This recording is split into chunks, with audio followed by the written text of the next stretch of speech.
So guys, may in-order kami na bangs sa Shopee. So, ngayong araw dumating na siya.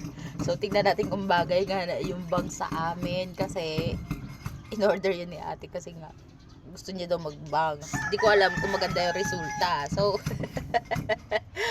feeling ko, hindi siya bagay sa mga malalapad daming mga noo. So, tara, tignan natin. Oh guys, nai-stress talaga sa ako nai-stress talaga sa bangsa to guys. Wow. Grabe ka talaga yan. Ay, naku. Ay, nabili lang namin sa Shopee ang putang inang bangs na to. Nakakawala talaga ng stress guys. Oh, pwede siyang i-stretch. Pwede yan, bagay-bagay. Pero kung masyadong maigsi ang iyong buhok at malapad ang iyong airplane noo, igaganyan mo siya. Wow. Parang yung mangyan na.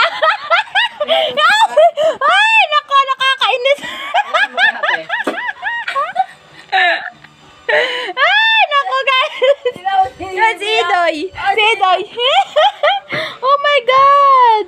Super nakaka-stress tong bangs na to. Yan guys, oh guys.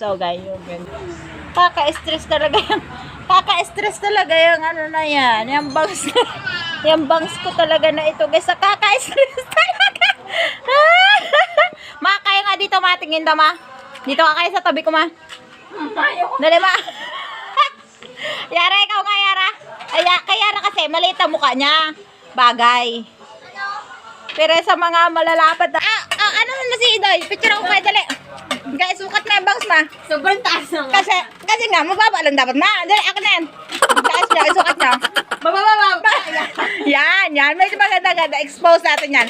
Yung medyo itaas-taas nyo naman ma. Taas-taas nyo naman ma. Itaas-taas? Yan, ilalim.